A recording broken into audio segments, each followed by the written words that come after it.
go Control T just to scale this down a little bit.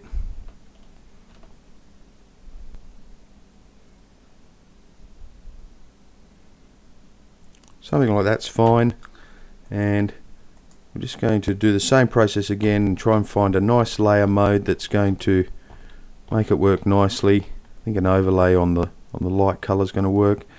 Yeah, overlay seems to work nicely there. Okay, so the last thing we need to do is to add an adjustment layer over the top, and we can do that by using the adjustment layers button down the bottom here.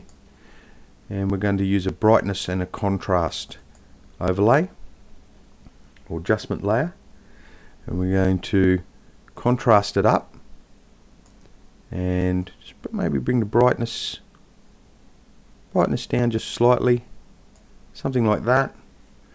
And it looks like maybe our darker layer is just a little bit too, our outside dark layer is a little bit too heavy, so just bring the opacity of it down a bit. And that looks like it's working nicely. So we'll just hide those grids, those guides,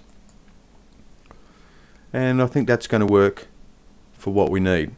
We can always come back into this, so just leave Photoshop open for this process. We're just going to go File, Save As, and we're going to call this, we'll call the PSD Iris, so that we can always come back and make any changes if we need to, and just save.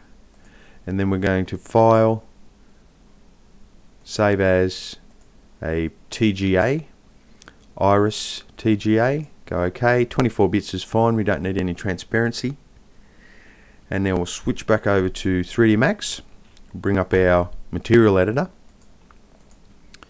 and Iris. And what we're going to do is click on the diffuse swatch and select bitmap, navigate, go TGA, Targa, and select the iris that we just created. And it'll come up in the viewport there.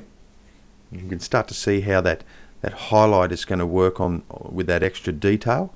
It's going to look quite nice. And just go back into that actually, and in the bitmap parameters just change map channel to 2. And the reason for that is we want to just use a unique UVW map. So select your eyeball, right eyeball will do for now, and just above the edit poly we want to bring up a